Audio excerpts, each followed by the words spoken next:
좋은 아침입니다. 갈라디아서 2장 19절에서 21절 말씀 보도록 하겠습니다. 19절 내가 율법으로 말미암아 율법에 대하여 죽었나니 이는 하나님에 대하여 살려 함이라. 바울은 누구보다 율법의 진심이었습니다. 율법에 있는 모든 계명을 지키기 위해서 노력했고요. 율법에 있는 또 모든 의식법을 지키기 위해서 철저히 헌신한 사람이었습니다. 그러나 그가 정직하게 율법 앞에 섰을 때 그는 내가 율법으로 말미암아 율법에 대하여 죽었다 이렇게 고백을 하고 있습니다. 여러분 정말 최선을 다해서 노력해본 그의 결론은 나는 죽을 수밖에 없는 죄인이구나라는 정직한 인식이었다는 것입니다. 바리새인들은 그러니까 율법주의자들은 달랐지요.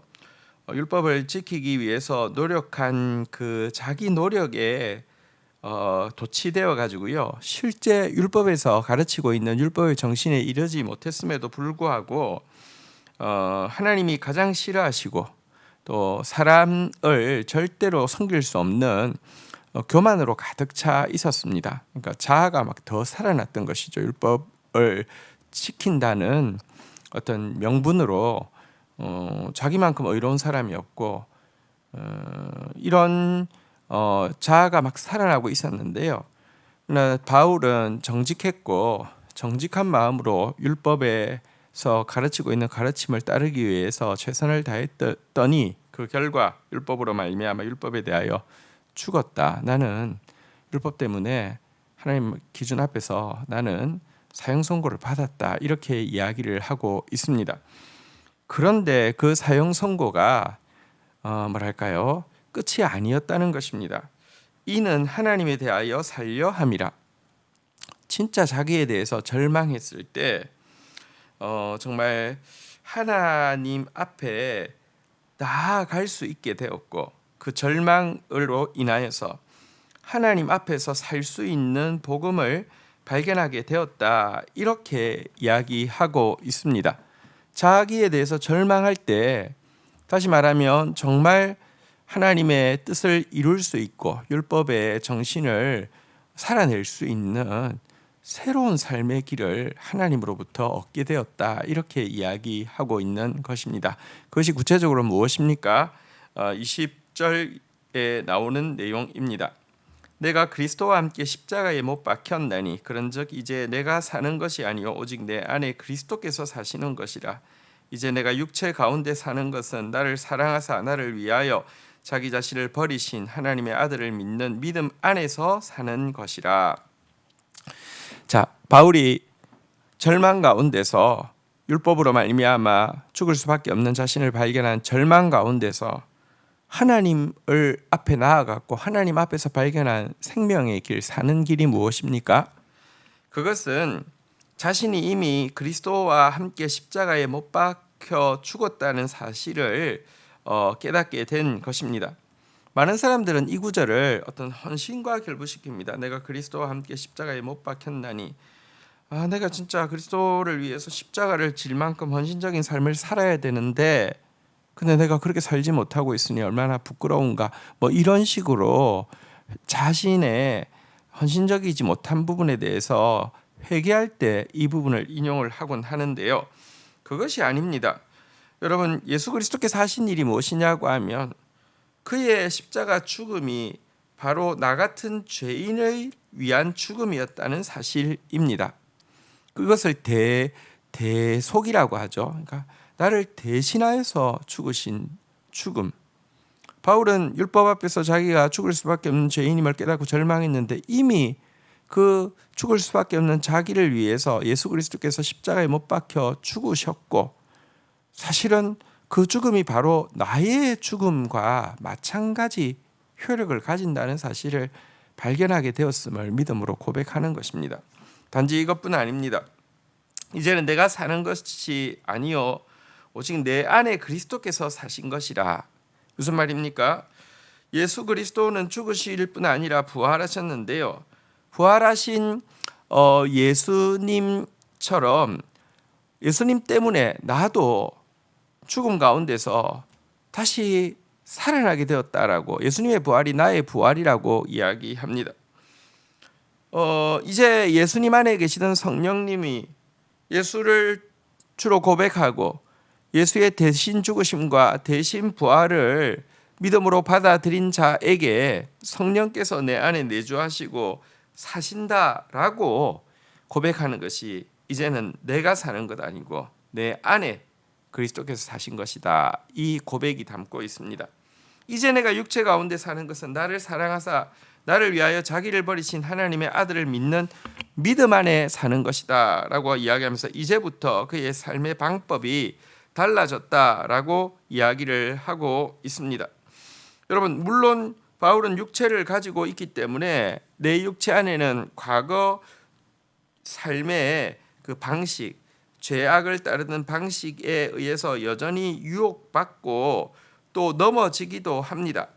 하지만 이제 나는 내 그 육신 안에 나를 유혹하는 옛사람의 소욕을 따라 사는 것이 아니라 나 같은 자를 사랑하사 나를 위해서 생명을 버리신 하나님의 아들이신 예수님, 그리고 내 안에 그 들어와 있는 예수의 영이 성령님을 의지하는 마음으로 사는 것이다. 이렇게 이야기를 하는 것입니다. 그러니까 성령을 따라 사는 삶을 살지 육체의 소욕을 따라 사는 삶을 이제 살지 않는다. 이렇게 이야기하고 있습니다. 다시 보십시오. 그의 죽음이 나의 죽음이 되었고 그의 부활이 나의 부활이 되었고 이제는 나는 그 크신 사랑을 받은 자로서 물론 내가 육신의 소욕과 성령의 소욕의 갈등 가운데서 육신의 소욕을 따라갈 때도 있지만 아무도 생명을 주기까지 날 사랑한 분이 없는데 생명을 주시기까지 날 사랑한 그분 더 사랑할 수밖에 없고 그분 따라 사는 것이 정말 율법을 이룰 수 있는 길이고 참된 행복에 이르는 길이라는 것을 내가 분명히 깨달았기 때문에 나는 이제 이 믿음으로 산다. 이렇게 지금 고백을 하고 있는 것입니다. 그리고 이 고백으로 살았더니 과거에는 아무리 애를 써도 이룰 수 없었던 그 율법의 정신, 율법의 가르침을 이제 자연스럽게 이룰 수 있는 삶에 이르게 되었다라고 간증하고 있는 것입니다. 왜냐고 하면 내 속에 있는 생명은 예수님의 생명이기 때문입니다. 예수님이 하나님의 뜻을 이루는 것이 버거웠을까요? 예수님이 하나님의 뜻을 이루는 것이 여러분들 막 억지였을까요? 예수님에게 있어서 하나님의 뜻, 곧 율법에서 이야기하고 있는 그 정신은요, 하나님을 사랑하고 이웃을 사랑하는 것, 그 정신은요, 그건 그냥 가장 자연스러운 것이었고 심지어 그에게 양식과도 같은, 그에게 음식과도 같은 것이었습니다. 마찬가지로 우리도 주의 죽음이 나의 죽음이 되고 주의 부활이 나의 부활이 되어지고 주님도 사랑할 수밖에 없음을 고백하고 순종하고 살아가게 되면 주님이 사시던 것처럼 하나님의 뜻을 온전히 이룰 수 있는 삶을 살 수밖에 없게 되어 있다는 것입니다. 물론 넘어질 때가 없다는 말이 아닙니다. 넘어질 때 있습니다. 육신을 입고 있기 때문에 넘어질 때 있는데 넘어지는 것이 사실은요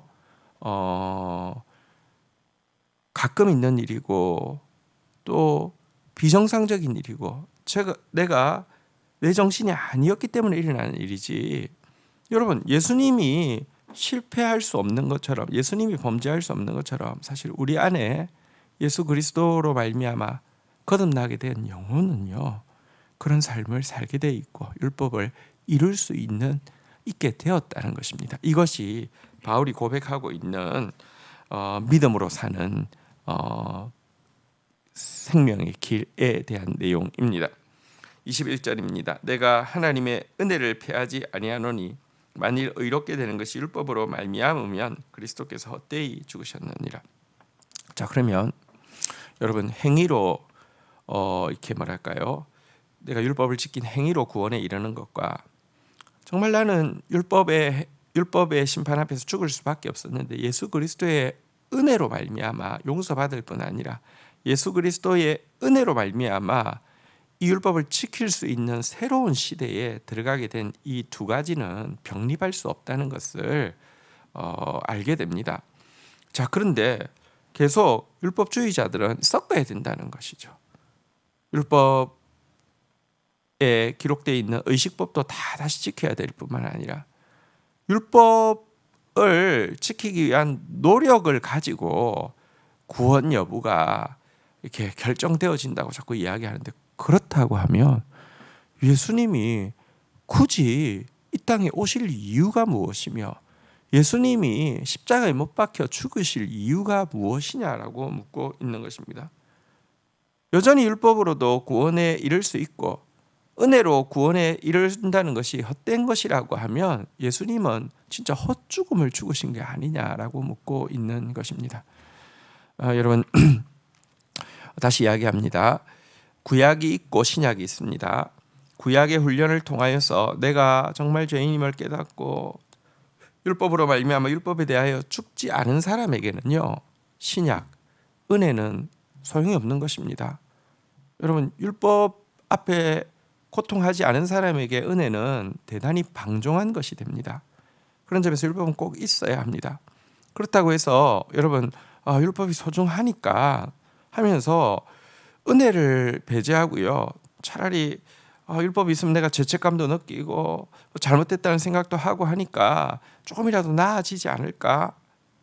여러분 한번 보십시오. 끝까지 죄책감 느낀다고 우리 삶이 바뀔까요? 그렇지를 않더라는 것입니다.